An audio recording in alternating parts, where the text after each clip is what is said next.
In the shadows of every war, there are always two stories unfolding. One is written in the blood and tears of ordinary people, the civilians who lose their homes, their loved ones, and their sense of safety. The other story is written in secret bank accounts, in boardrooms filled with smoke and whispers, and in the grand halls of power, where leaders make decisions that can destroy nations or fill their pockets. The war in Ukraine is no exception. From the very first day of the invasion, analysts and commentators have asked a haunting question. Who really profits from this war? The soldiers who fight? The nations that bleed? Or the powerful elites who transform destruction into opportunity? When tanks rolled across the border in February 2022, the world reacted with shock. News headlines focused on the devastation, the missile strikes, the desperate refugees, and the heroic resistance. But behind those headlines, another machine was set in motion, a financial machine that thrives on conflict. War is one of the most profitable industries in human history. Weapons must be produced, armies supplied, destroyed cities rebuilt, energy supplies secured, and political deals negotiated. For every bomb that falls, there is a company producing it. For every city reduced to rubble, there is a corporation waiting to rebuild it for a price. And for every leader who publicly condemns the violence, there are advisors and investors calculating what can be gained in the long run. The United States alone has committed tens of billions of dollars in military aid to Ukraine. Some see this as a noble act of support for a democratic nation under siege. Others, however, point to the undeniable reality that the American defense industry has seen profits soar. Shares of major weapons manufacturers skyrocketed after the first weeks of the war. Raytheon, Lockheed Martin, Northrop Grumman. These names are whispered not just in Washington, but in the global financial markets. Critics argue that wars, though tragic, are golden opportunities for such companies. Missiles, tanks, drones, ammunition, all must be produced in enormous quantities, and someone has to pay for them. That someone, of course, is the taxpayer. Europe has not been immune to this cycle. Nations that once neglected their defense budgets suddenly scrambled to rearm, pledging billions to NATO and rushing to purchase weapons. Germany, which for decades kept its military spending low, made historic announcements to increase funding, triggering an arms race that benefits defense contractors both inside and outside the EU. Analysts suggest that in boardrooms across Europe, lobbyists and shareholders quietly celebrated each new government contract. The devastation of Ukraine, in their eyes, became a business plan. But weapons are only part of the story. Energy is another battlefield of profit. Russia, long dependent on selling oil and gas to Europe, weaponized its energy resources as the war dragged on. Prices soared worldwide, leading to record profits for energy giants. American LNG exporters suddenly found themselves in a position of power, supplying gas to Europe at premium prices. Meanwhile, ordinary families struggled with skyrocketing utility bills. To some observers, it seemed almost cruelly ironic. The same crisis that impoverished millions enriched a select few. The war became an engine that redistributed wealth on a massive scale, from the pockets of the many into the vaults of the few. Then there are the politicians themselves. Publicly, they speak of sacrifice, sovereignty, and moral duty. Yet behind the curtains, many have been accused of using war as a stage for political gain. For Ukrainian President Volodymyr Zelensky, the conflict transformed him from a comedian-turned-politician into a global symbol of resistance. His speeches before parliaments and congresses around the world attracted admiration, but they also opened the door to massive streams of international funding. Critics whisper about where exactly all that money goes, whether every dollar reaches the soldiers at the front. or whether some of it is lost in the shadows of bureaucracy and corruption. In a nation where oligarchs have long played outsized roles in politics, suspicions are inevitable. On the other side, Russian President Vladimir Putin framed the war as a defense of his nation's security, but insiders suggest it also reinforced his control over the Russian elite. As sanctions bit into the Russian economy, certain oligarchs fell, while others, those closest to the Kremlin, tightened their grip. State contracts for the war effort flowed to companies tied to loyal allies. Some argue that for Putin, the war was not just about territory or ideology, but also about reshaping the balance of power within Russia itself, rewarding those who stood by him and punishing those who did not. The profits may not always come in the form of dollars or euros, but in influence, loyalty, and control. And then there is the Western political arena. Donald Trump, though no longer president when the invasion began, has not missed the chance to tie his name to the debate. Supporters and critics alike note that his constant commentary on the war keeps him in the spotlight, energizing his base and positioning him as a potential deal-maker.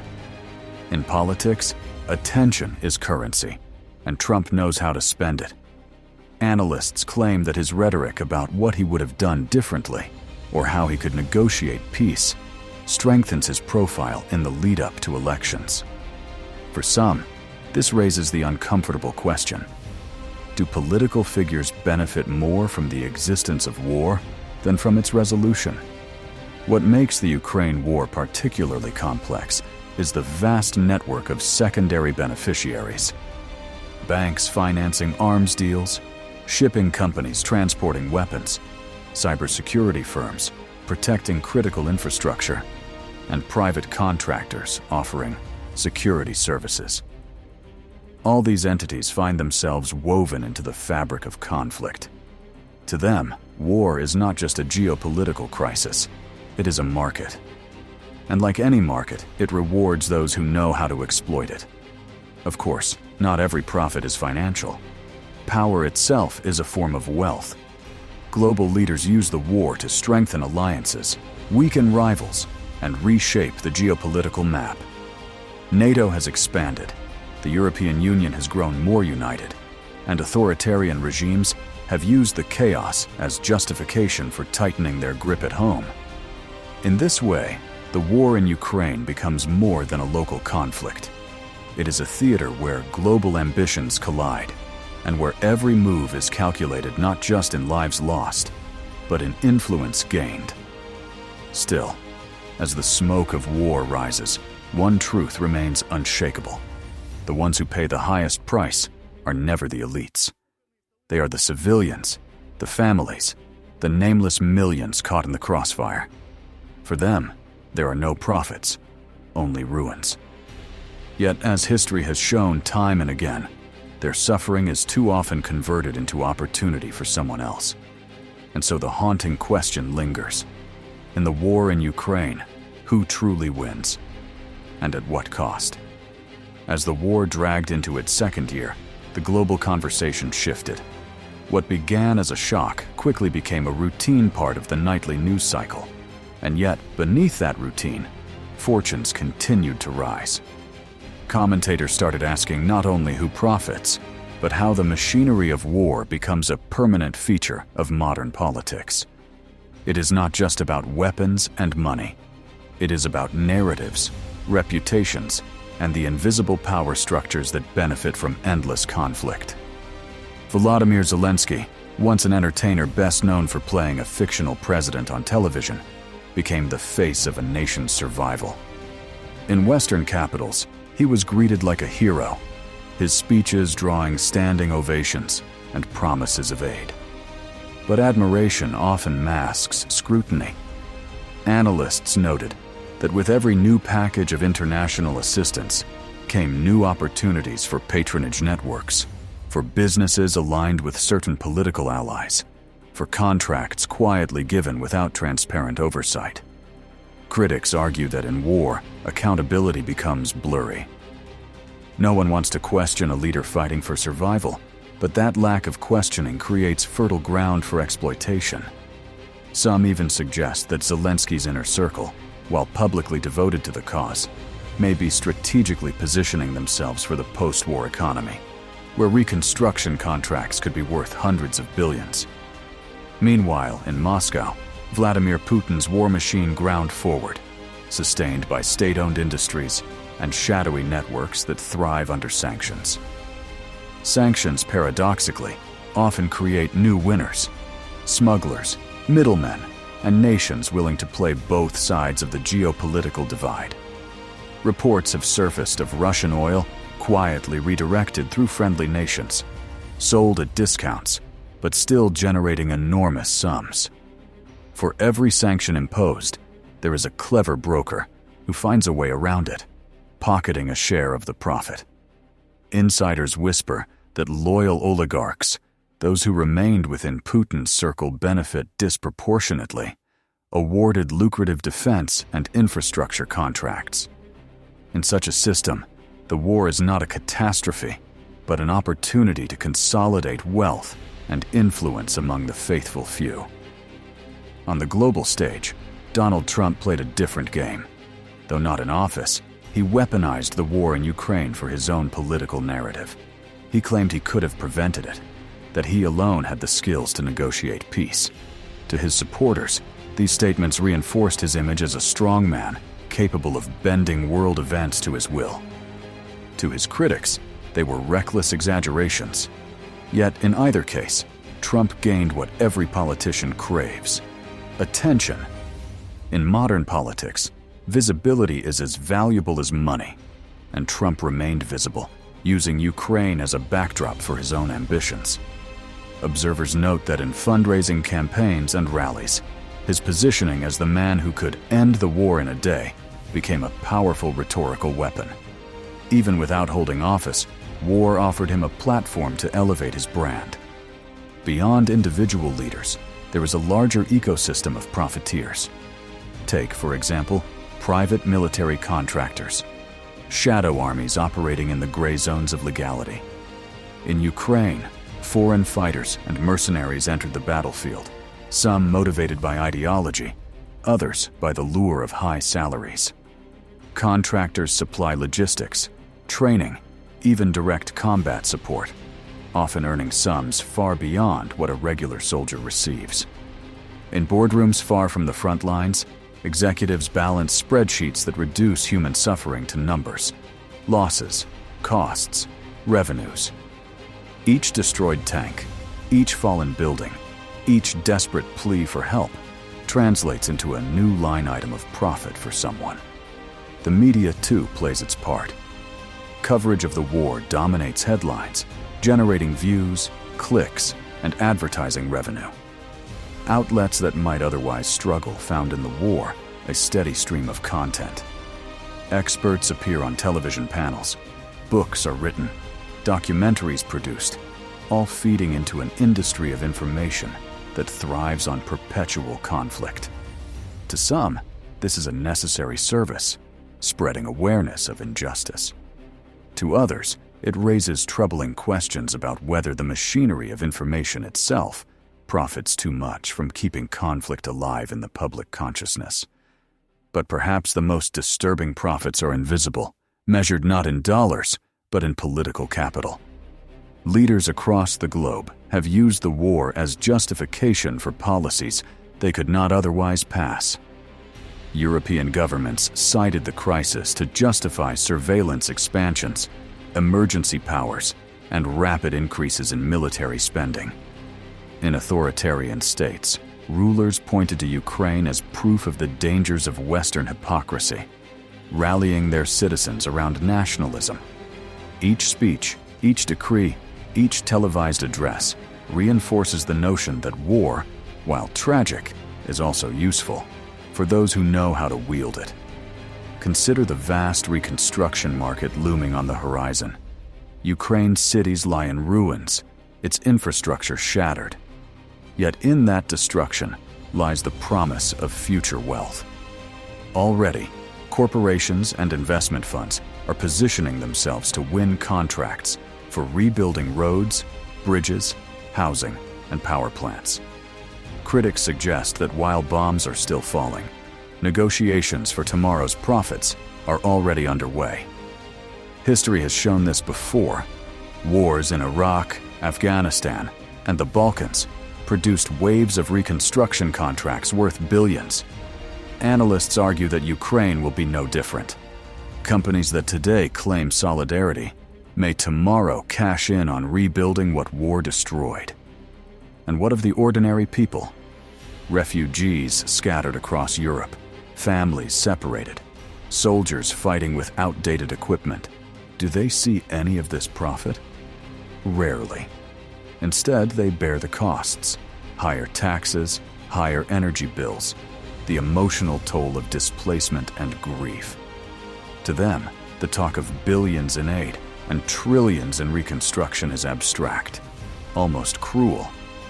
The humanitarian reality is that while elites debate who gains from war, the people who live through it often lose everything. Still, the question remains: are these profits intentional outcomes or simply byproducts of chaos? Some argue that leaders and corporations actively seek to prolong wars because of the benefits they bring. Others insist that profits are inevitable side effects of conflicts that no one truly controls. The truth likely lies somewhere in between. What is undeniable, however, is that the longer the war in Ukraine continues, the deeper the pockets of its beneficiaries grow, and so the narrative becomes darker. The war is not simply a battle between armies, it is a marketplace. Weapons flow in, money flows out, reputations rise and fall, and the global elite watch from afar as numbers on screens climb higher. Somewhere between the rubble of Mariupol and the stock exchanges of New York and London lies the uncomfortable truth. For some, this war is not a tragedy at all. It is business. Cold, ruthless, and immensely profitable. As the war continued without a clear end in sight, the lines between victim and beneficiary grew even sharper. The human tragedy deepened, millions displaced, cities hollowed out, entire generations scarred by violence. Yet in the upper echelons of power, far removed from the shelling and the freezing nights in basements, the war became an opportunity not just for money, but for reshaping the world order itself. Every month of fighting strengthened the invisible economy of conflict, an economy in which bloodshed was the raw material and power the ultimate currency. Banks and financial institutions, often overlooked in the analysis of war, played crucial roles. Sanctions against Russia forced global capital into new pathways, and where there are new pathways, there are brokers. Money laundering networks adapted, shifting fortunes through offshore accounts, shell companies, and crypto markets. Cryptocurrency exchanges saw surges in activity as both Russian and Ukrainian entities sought to bypass traditional banking restrictions. For ordinary citizens, the volatility of crypto meant risk. For insiders, it meant profit. The more unstable the world became, the more valuable the expertise of those who thrive in chaos. The international arms trade flourished beyond Ukraine. Nations watching the conflict realized that modern wars require endless supplies of drones, advanced missile systems, and cyber defense. Contracts were signed not just for Ukraine, but for militaries worldwide, all of them preparing for a new era of instability. Defense conferences turned into gold mines, with generals and CEOs discussing lessons learned while quietly negotiating billion-dollar deals. Observers noted that in the aftermath of every major offensive, the stocks of weapons companies spiked. The battlefield became a showroom, each explosion a demonstration of a product's effectiveness. The deadliest advertisements in human history unfolded live, day after day. Meanwhile, reconstruction remained the golden prize glimmering on the horizon. Even as bombs fell, multinational corporations drew up plans. Investment groups scouted locations for future development. Politicians whispered promises to their donors about contracts yet to be signed. In some cases, deals were already inked, agreements to rebuild infrastructure once the dust settled, with money to flow from Western taxpayers into private hands. History repeated itself. Just as contractors made fortunes in post-war Iraq and Afghanistan, so too would they profit from the ruins of Kharkiv, Mariupol, and countless villages reduced to rubble. For corporations, the suffering of today was simply the groundwork for tomorrow's revenue streams. Global leaders leveraged the war to cement their legacies. Zelensky remained a symbol of resistance, his image carefully cultivated for Western audiences. His speeches were broadcast not only in parliaments, but across social media, turning him into a household name worldwide. With fame comes influence, and with influence comes opportunity. Critics argue that whether or not Zelensky himself directly profits, his political capital skyrocketed. He became indispensable to the Western narrative, ensuring that Ukraine's struggle would remain tied to the fortunes of NATO and the EU. That kind of political value is as good as money in the long game of geopolitics. Putin, isolated on the international stage, doubled down on domestic control. Each new sanction, each new condemnation, became a justification for tightening his grip. Independent media was silenced, dissent crushed, and oligarchs were forced to choose loyalty or ruin. In such an environment, those who stayed loyal reaped immense rewards from state contracts. The war created a closed-loop economy in Russia, one where insiders thrived while the general population struggled.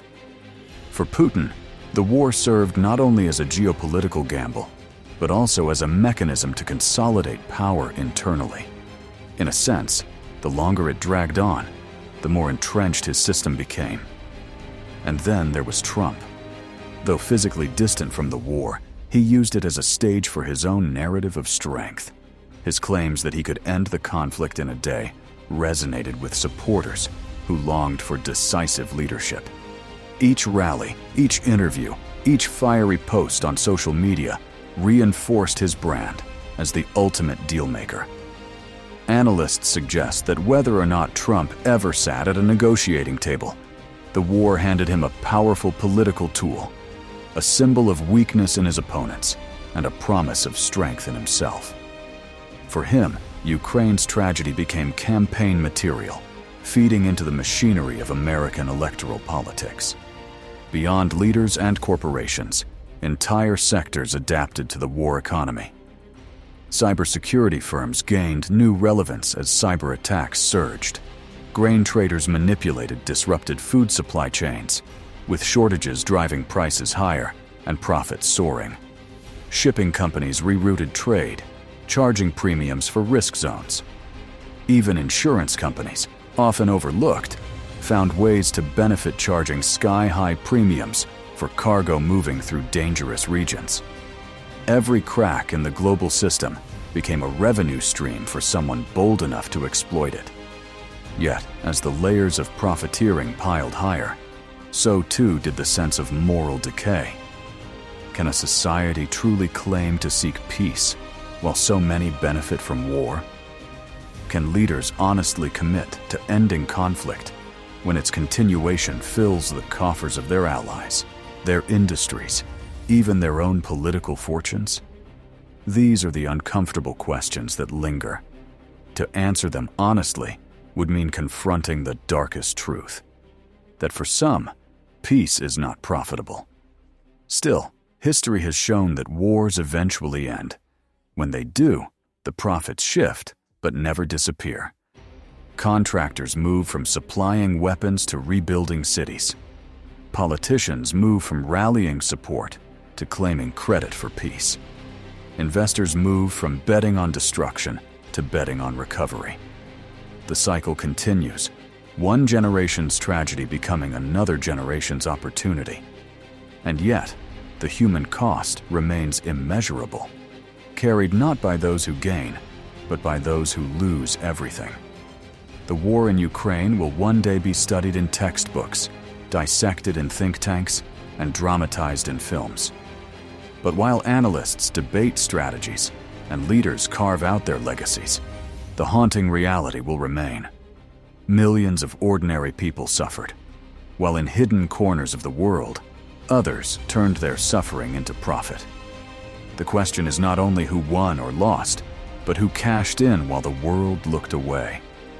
And perhaps most disturbingly, whether this cycle will ever end, or whether war has become too profitable to abandon.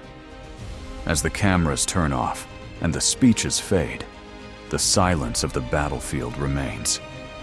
Somewhere, a family sits in the ruins of their home, while far away, bank accounts swell. Somewhere, shadows. The profits are counted not only in money, but in power, influence, and control. For some, the war is a tragedy that must end. For others, it is a business that must continue. And as long as war remains profitable, peace will always be at risk. The truth may never be fully revealed, but one thing is certain. Behind every ruined home, every broken family, every lost life, someone, somewhere, is cashing in. The question is not whether war is profitable. The question is, how long will the world allow profit to matter more than peace?